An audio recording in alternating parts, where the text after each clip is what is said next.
whatever you do,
poetry book and had a reading at Studio 620.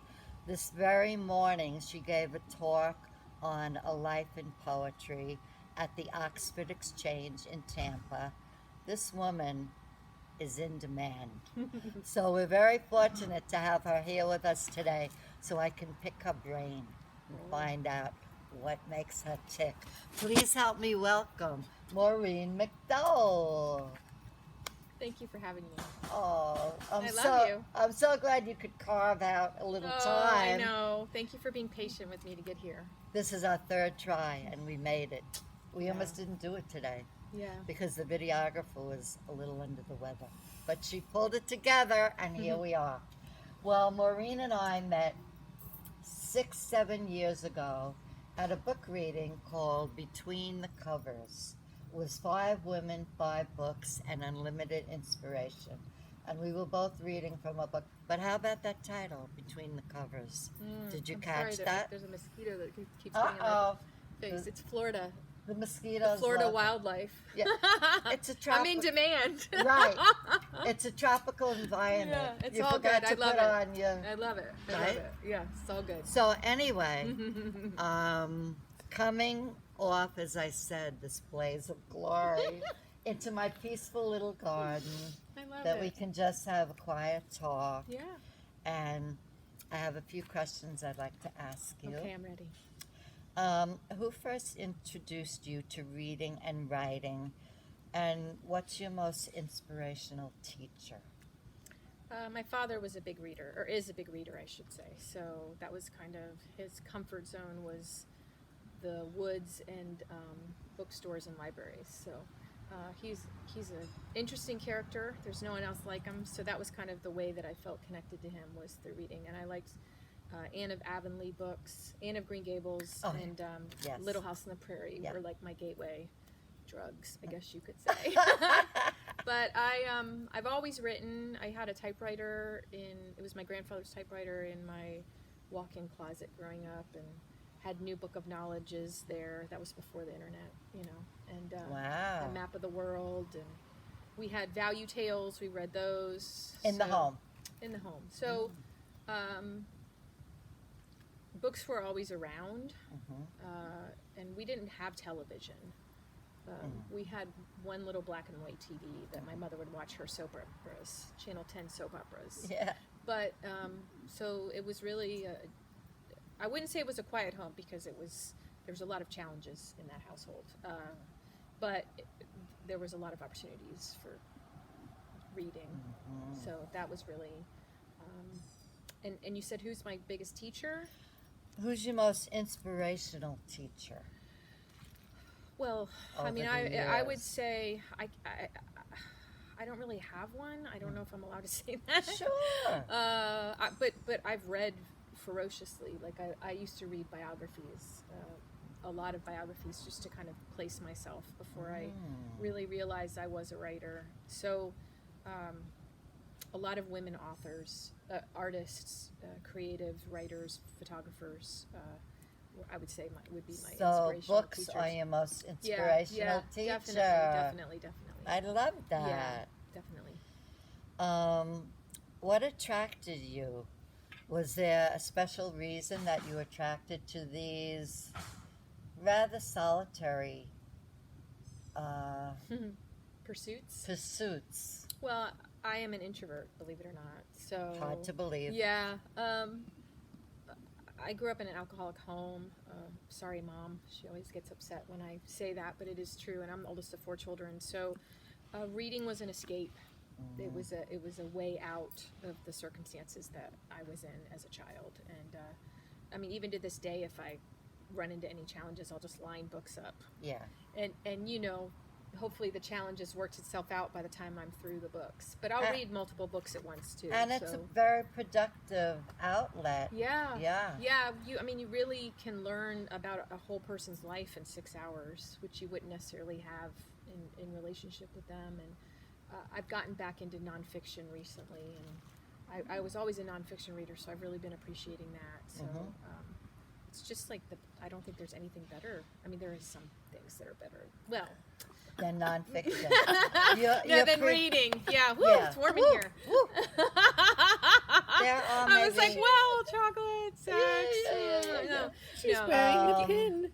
reading's up there. But currently, And writing. nonfiction is your favorite genre at the moment? Yeah, I mean, I love poetry too, but I really love reading biographies. I'm reading some memoirs right now because I'm working on a memoir about my journey and my family and history. Excellent. So I'm reading a memoir, Sally Mann's memoir, Holding Still, and I got Joy Harrow's. Yeah, the Indian. Yeah, her American first Indian. her first memoir. So I'm kind of going into that genre to kind of see how to intersperse how they do it. Yeah. So I'm curious about that. Yeah. I didn't realize that's what I was doing when I bought the books, but Right. I'm like, oh yeah, you're writing them. This is good. But that's teaching you Yeah. how to do it. Yeah. That's good. One of the things I do as a songwriter, I write lyrics. I'm a lyricist, not a poet. musician. Yeah. Yeah. And I want to write a song for one of my favorite grandsons, Danny. Everyone who meets him loves him. And I'm thinking of 2 songs. Oh, Danny Boy. And then I would just make the lyrics to fit him. Or Ani's song. You light up my blessings, la da da, and make it Danny's song. I love it. So I'm going to refer to those songs and intersperse his things in it.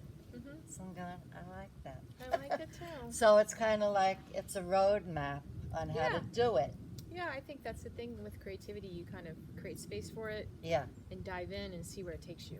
exactly. I mean, you have your skills and tools exactly after that years you bring to that it. you bring to it, but you don't know where you're going. I'm That's the telling fun you. part. Yeah. Well, that's the trust. You got to Yeah. trust the process. Yeah, it is like a love affair. Yes. I was going to ask you where you were in your life, like what age, where were you living when you started with the writing? You were quite young, as you shared. I was always writing, but I didn't take it seriously. I didn't at all. You didn't And- call yourself a writer. No, and I even went to college in North Carolina for environmental studies. I knew I loved Greenpeace and was an activist at heart. So I wrote 5 poems that first year at Warren Wilson College, the school I went to. I went there for a year. And I remember I loved the immediacy and how I could get so much out on one page. And I was actually, if I came back, but we couldn't afford it, to major in English. And then I came home back here for a while, but then I went back up, and then I ran into this woman, Julie Payne, and she taught me how to throw pottery. So I had a whole 8-year experience in North Carolina as a potter. Ah. But then towards the end, I'm writing words on my pots and just writing in my journal. And got everything. I went to push my glasses up. I got everything I wanted. I turned 28. I got married. I got the house. I had the pottery studio, and I was miserable. And I was like, what am I doing? And Yeah. I had an existential crisis for probably 6 months, and then one day a poem came. And I was like, this is it. I just knew. It was just and I never looked back. So I was 28. And then I went down the rabbit hole of reading every book I could get about being a writer. And I just didn't ever question that I was meant to be a poet. I didn't know how I was going to make money. Yeah. I didn't necessarily want to teach. But you knew that was your I knew it was genre. And that was, it's almost 20 years later. I just turned 47, so yeah. We didn't grow up with poetry. I don't. Yeah. I mean, I guess I grew up with songs. That's in you. Yeah. It's in you. Yeah, it was what I was meant to do. And I never doubted it. But yet you're going to try your hand at a memoir. Yes. But it's going to have poetry mixed in. Yeah. It will be like vignettes. Uh-huh. The little paragraphs, I think. It won't be full. As we talked, your book Feast that just came out. Ta-da! You just introduced that, and you're getting your 4th poetry book together. Yeah, I'm working on that right now. In addition You to have the the memoir. contents. You're just organizing it. I have a lot of it, Mm-hmm. so I'm working on that right now. I don't. There was 10 years between this book and the last one because I was growing Keep St. Pete Lit Yeah. and a single parent. So Yeah. I really want to kind of move into. I've moved into a quieter space, especially with COVID. That's been Yeah. a help. Kind of showing me what I needed, and I already knew that. Because stillness offers us a lot. Yeah, Yeah. and I don't need to be as public as I was. I learned how to be more efficient with my time. But That's a big one, yeah, too. when you're starting something new, you want to be everywhere. Right. You want to be out there. Yeah, and then you realize what works There's and what too doesn't. many demands on you Yeah. then, so you got to pull it back. Yeah, well, once you kind of know what works and what doesn't, then you can step back and put systems in place. And I'm waiting for the... Ask.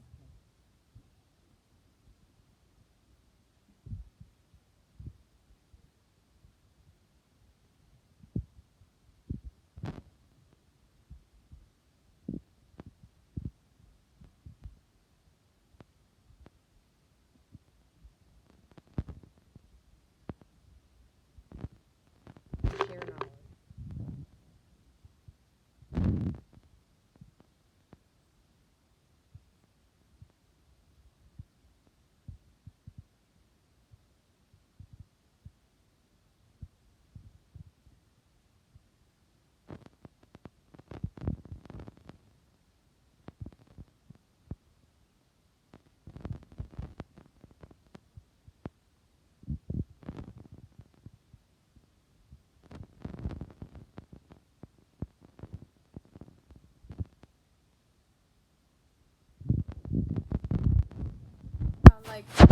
If you read a piece of literature, it just knocks your socks off. It makes you cry. Changes you. It changes Yeah. you. It moves you. Yeah, I love the idea of being a change agent.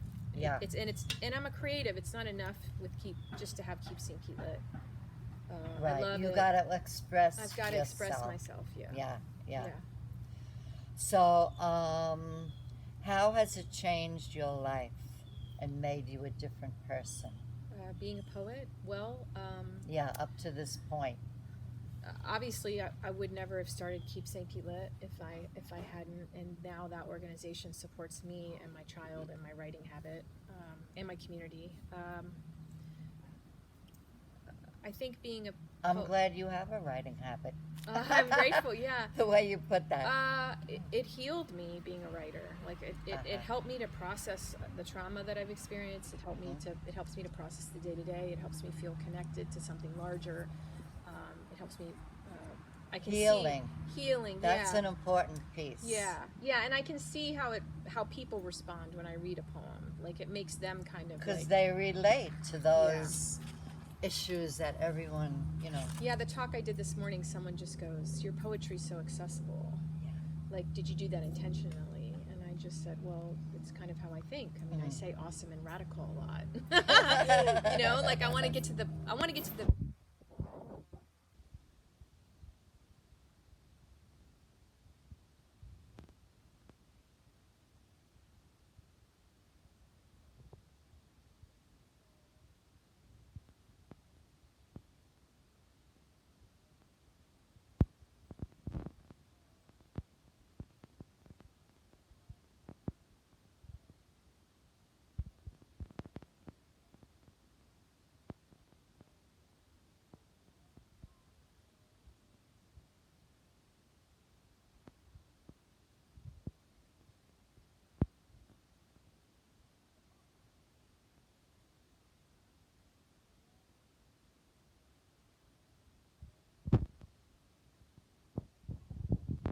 that's what it is. If it opens doors for me to be able to get my writing out and get my organization's mission out, I'm all for it. But how has it changed me? Is that what you asked me? Yeah. It's been difficult. It's been challenging for me. How it impacted you, all this. COVID was, it was a blessing in some ways for me because I got quiet and I could kind of hide behind sunglasses and a mask. True. Sometimes I just want to go to the grocery store and not have three people come up to me. Yeah. And, That's how it is with celebrities. Well, that it makes me sound ungracious. I am very grateful for but what as the you organization has stated, you're basically an introvert. I am an introvert. So there and it you is. have to have quiet to be able to read and write. Yeah.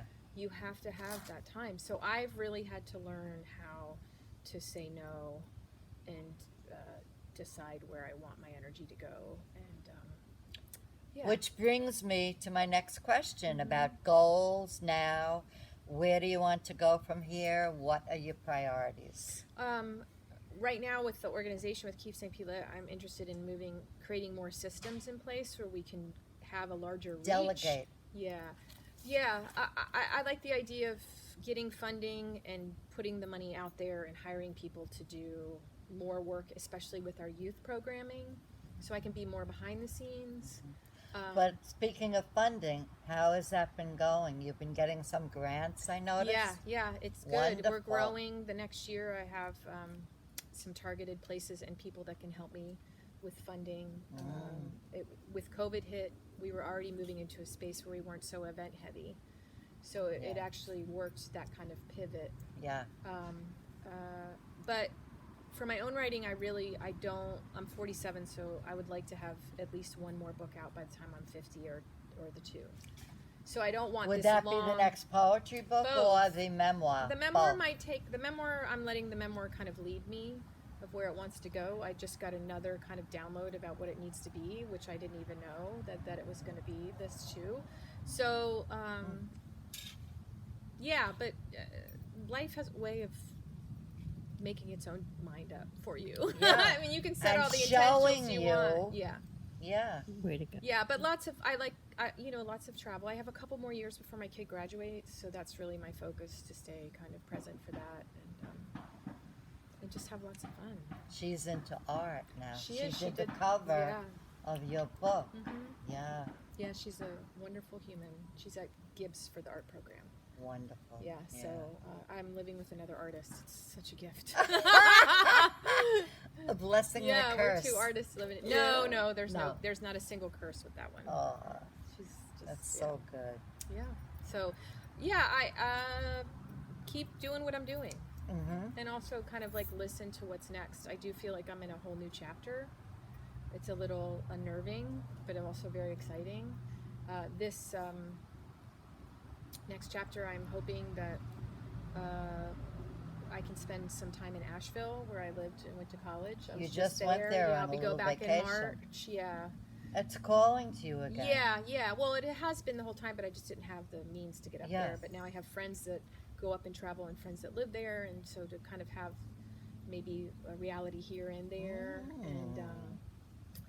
and also travel mountains other and the places. beach. Yeah, and travel other places, which is part of having systems in place with Keep St. Yeah. Pete Lit. So I Yeah. can kind of, because we're moving into this, remote nomadic culture Yes. with COVID and everything. So there's And ways to do. Zoom and all Yeah, that. and there's ways Yeah. that I can still do my work here, but Yeah. also maybe from the side of a mountain too. Part of the year. So Who knows? it's opening to the possibilities. Yeah, and who knows what opens up maybe up there. I can help with the literary community there, or who Mhm. knows. That's the fun part. You just That kind is. of open to where life That wants to is lead you. creating something. Yeah. Could I ask you to read? Okay. A Do you poem? need your glasses? No, I can. Good. Let's see. So introduce it. I'll read one of the ones I wrote this morning. I read the book, and basically it's a lot about your divorce, Mhm. your marriage that was unhappy, Mm-hmm. unhappily married. Yeah. There's a good part of that, of processing, leaving a 20-year relationship, Yeah. and finding love again several times. I've had fun. Once is not enough. Yeah, my friend's so funny. She's like, I plan to have my heart broken many more times in this life. So, but yeah, right. But there's also inspirations about my daughter and other things. So this one, I love reading this poem. It's called All That Is Required. Okay. When I was younger, I liked to label things, put everything in little boxes that I could store on my mind shelf. I felt in control that way, everything nice and tidy. Yet life does not work out that way. People do not like to be labeled. Love is too big to be contained. Nice and tidy gets boring. What do I do with this information? How do I feel safe in a chaotic world? People die, friendships change, and the words do not always come. Trying to find an answer to something that is unanswerable was part of my original problem, and blind faith that I will be safe is all that is required. Oh. Yay. Yay! Yeah. And I'll read the wonderful mosquitoes. You want me to read one more? Yes. Okay. I'll keep you No, that's. bug free. I know. I feel. They're not that bad. It's just. They're I'm just pretending. annoying. I'm pretending like I'm like Hemingway in Key West. Right Good. Here. Yeah. Jersey. Where are you, in Cuba? Yeah, why not? Right now? Right now. Okay, go ahead. This one's called Jersey Daydreams. Riding the bus on the Jersey side, I nudge your 7-year-old self to look across the Hudson at the New York City skyline. So many lives bustling about, dreams being made and broken. That's nice, you say. Don't you realize how fortunate you are? You get to go on grand adventures, exploring places different from where you were born. I'm hungry, you say. Your young mind is nestled safely, unencumbered. My adult mind regularly crashes while narrowly escaping one existential crisis after another. I'm thirsty, you say. The basics, the bone and marrow of life. Simplify, trim the fat. You remind me daily to live like that. Love it. Loving it. Yeah, so there's several other poems. This book is not as long as my first two. There's illustrations that my child did within the book. But these poems really reflect the period of life I've just had, the last 10 years. And it's funny because sometimes I'll read poems from like my first book and I'll be like, ooh, boy, I've grown. But at the time, the poems felt necessary. They were. And I wanted to give them... They were relevant and pertinent, Yeah. and you gave them their space.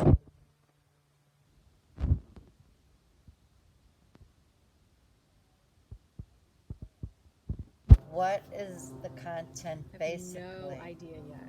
Oh, I do you've have written the poems. I do have a book title for both books. So, but yeah, the The poems are written and they're in my journals, and I'm working on pulling them out. Yeah. But I already have several poems that I've workshopped, and my friend Denzel Johnson Green has a poetry journal called Neptune, and I've submitted some work there. Yeah.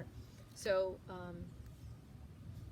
yeah, they're longer. A lot of these poems are shorter because that's all the time I really had. So there's some more depth to some of them. And I have a writers group now. Believe it or not, I had Keep St. Pete Lit, but I didn't have a writers group, so they're workshopping poems. It's a little nerve-wracking to put your Because work they're out giving there. you Yeah, but It's being vulnerable. it's being vulnerable, but it's also like these poets are just really up atop of their game. But we all have our own places that we're at as writers. Yes. And it's good because while they're workshopping each other's poems, so I'm getting feedback while they're doing their poems. I'm learning things, not just about my own poetry too. So that's why it's great. Like we have Poets Gym and Writers Group for people to bring their work, and we still do that via Zoom. And I haven't gone back to in-person classes. I just don't feel right. I don't know. But also, like, we have some students that are still Zooming in from other states. Really? So it's still kind of work. So are the classes both? They're online. They're both still via Zoom. Oh, so, are none in person? No, No. not currently. And we might move back, but I just haven't gotten the intuition to do that yet. So But yet the book club is in person. the book club is in person, and we are moving it to the Factory St. Pete. Yeah, which is exciting. I'm excited about The library is that. gorgeous. They just put up photography up by this person named Henthorn, and it's just a beautiful space. So I'm going to feel it out, and then maybe we'll do writing classes soon there too.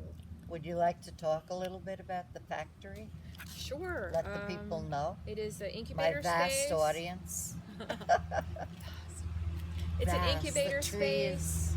Daddy Cool Records is there. Sunshine St. Goods, the fairgrounds, which is art installation. That's a new, Yeah. We have nonprofits and artists there, writers. We have our office there. We have a huge event there this weekend for the St. Pete Winter Market. Oh, yeah? Yeah, we're doing a book sale tomorrow. We do our poetry open mic there. It's just a really cool venue. It's still evolving. Yeah. But That's what's exciting about it. aesthetically, it's just like gorgeous. Yeah, there's nothing else like it. What is that winter market about?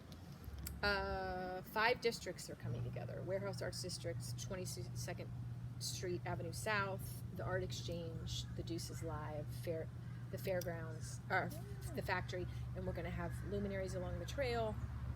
And it's from 3 to 9 tomorrow, if this is going live. I don't know immediately if it is. So, we will be in the garden at the factory with a poetry open mic and a used book sale from 3 to 9. The poetry open mic is 7 to 9. But there's like 140 vendors. It's remarkable, all Yeah. that's going on. It's going to be wild. The creativity will be blooming. Yeah, and it's all bursting mostly forth. outside, so that works with Oh, COVID. that's worked for the people. Yeah, because it seems like COVID, I mean, I don't know if Yeah. it's here. Is it here to stay? This is our new normal? Here's what I think. It's going to be around a while, so I am committed to living my best life that I can within these parameters. Amen. That's all I can do. Yeah. And I also read that the worst virus is fear. True. Fear I is- also think it's the rise of the introvert. COVID, because we have to be kind of quieter. We have to be more intentional. We're on kind of like Oh, I get you. a hamster wheel. Yeah. I get you. Yeah, people are burned out. People are. They need quiet time. They need rest. Yeah. Yeah. Yeah. So now it's time. I'm putting on my other hat. Oh, we're gonna draw a And card. I'm going to let you pull a card.